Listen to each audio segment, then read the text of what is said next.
ধর্মপাশায় ছাত্র ও জনগণের সাথে প্রবীণ রাজনীতিবিদ ডাক্তার রফিকুল ইসলাম চৌধুরীর মতবিনিময় সভা অনুষ্ঠিত। ডিপি ডেস্ক রিপোর্টে থাকছে বিস্তারিত।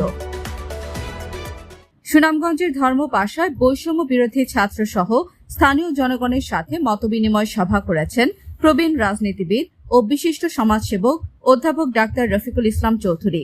শুক্রবার বিকেল ৩টায় উপজেলার সদর ইউনিয়নের দশধরী জুবাইদা গার্ডেনে এ মতবিনিময় সভা অনুষ্ঠিত হয়।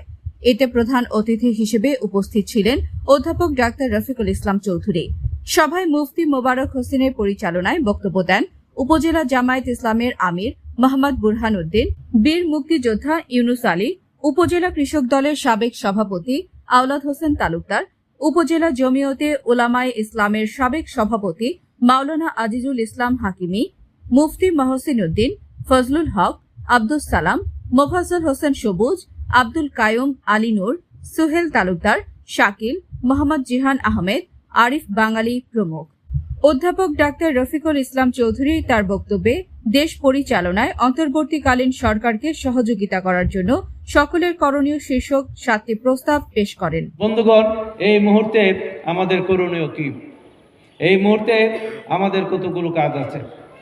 আমি আগেই বলেছি, এই মুহূর্তে আমার কোনো রাজনৈতিক পরিচয় নেই। আমি একজন প্রবীণ রাজনীতিবিদ এবং একজন সমাজসেবক।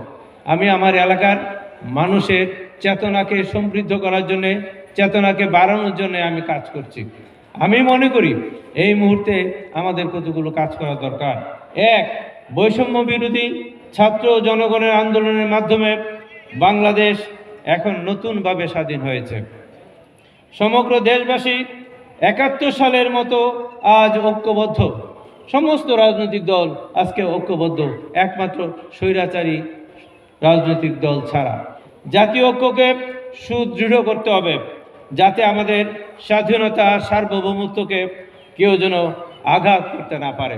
দ্বিতীয়ত, নবগঠিত অন্তর্বর্তীকালীন সরকারকে সর্বাত্মক সাহায্য সহযোগিতা করতে হবে। আমি সর্বাত্মক সাহায্য সহযোগিতা করার জন্য আপনাদেরকে আহ্বান জানাই, যাতে সমাজের সকল স্তরে আইনের শাসন, ন্যায় বিচার ভিত্তিক গণতান্ত্রিক রাষ্ট্র ব্যবস্থা প্রতিষ্ঠিত হয়। ৩, অন্তর্বর্তীকালীন সরকারের রাষ্ট্র মেরামতের সকল উদ্যোগকে সমর্থন ও সহযোগিতা করতে হবে। আপনারা যদি এই সরকারকে সাহায্য সহযোগিতা না করেন, সমর্থন না দেন, তাহলে এই সরকার টিকতে পারবে না। সরকার টিকতে না পারলে বাংলাদেশের রাষ্ট্র মেরামত হবে না। যে ভুল ভ্রান্তি, দুর্বলতা, আইনের শাসনের অভাব, সেগুলো আপনার সংশোধন হবে না। ৪, সুশাসন প্রতিষ্ঠার জন্য প্রশাসন ও আইন শৃঙ্খলা বাহিনীকে সাহায্য সহযোগিতা করতে হবে। খেয়াল রাখতে হবে জনগণের উপর কোনো প্রকার নিপীড়নমূলক অন্যায় ও অবিচার না ঘটে।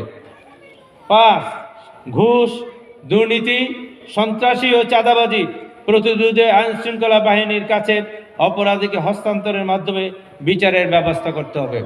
ইতিমধ্যে বিভিন্ন পত্রপত্রিকায়, টেলিভিশনে দেখেছি আওয়ামী লীগরা পালিয়ে গেছে, কিংবা যুবলীগ ছাত্রলীগরা পালিয়ে গেছে।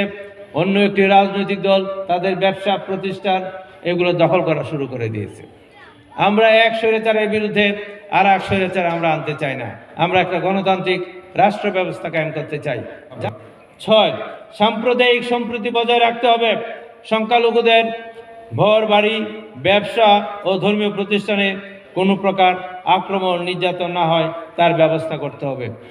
সর্বশেষ, নিজ নিজ এলাকায় শান্তিপূর্ণ পরিবেশ বজায় রাখতে হবে। ন্যায়ভিত্তিক গণতান্ত্রিক দেশ গড়ে তোলার জন্য প্রতিটি ওয়ার্ডে সকল স্তরের প্রতিনিধি নিয়ে বৈষম্য বিরোধী ছাত্র জনতার প্রতিরোধ কমিটি গঠন করতে হবে। সেখানে যেন কোনো অন্যায় অত্যাচার না হয়, সেখানে যেন সাম্প্রদায়িক গোলযোগ না হয়, সেখানে যেন একজন আর একজনকে অত্যাচার না করতে পারে। ইতিমধ্যেই আমরা দেখেছি সরকারের পট পরিবর্তনের পরপরই আবার নব্য ফ্যাসিস্টদের উত্থান করতেছে। ইতিমধ্যে আমাদের বিভিন্ন দলের বক্তব্যে, নেতাদের বক্তব্য শুনেছেন। আমরা শান্তিপূর্ণভাবে একটা গণতান্ত্রিক রাষ্ট্র কায়েম করতে চাই। এই জন্যে ডক্টর ইউনুস আহমদের নেতৃত্বে, ইউনুস স্যারের নেতৃত্বে যে সরকার, সেই সরকারকে আমাদের সহযোগিতা করতে হবে। হাসিনার পরিবর্তে ডক্টর ইউনুস নোবেল প্রাইজ বিজয়ী, সারা বিশ্বে বাংলাদেশের মধ্যে একমাত্র ব্যক্তি যাকে সারা বিশ্বের মানুষ চেনে। তার এই দায়িত্ব নেওয়ার পর চারিদিক থেকে, পৃথিবীর বিভিন্ন দেশ থেকে তাকে শুভেচ্ছা জানাচ্ছে, সহযোগিতা করার আশ্বাস দিচ্ছে। ইনশাআল্লাহ আমাদের যে দুর্যোগ, অর্থনৈতিক ব্যবস্থা, জিনিসপত্রের দাম বেশি, আমাদের হাজার হাজার কোটি টাকা লুটপাট করে হাসিনা সরকারের তার তল্পিতাল্পক বাহিনী বিদেশে সম্পদ পাচার করে দিয়েছে, যার জন্যে আমরা আজকে খুলস, সেই খুলস থেকে আমাদের দেশটাকে আমরা অর্থনৈতিক দিক থেকে আমরা সমৃদ্ধ করতে চাই।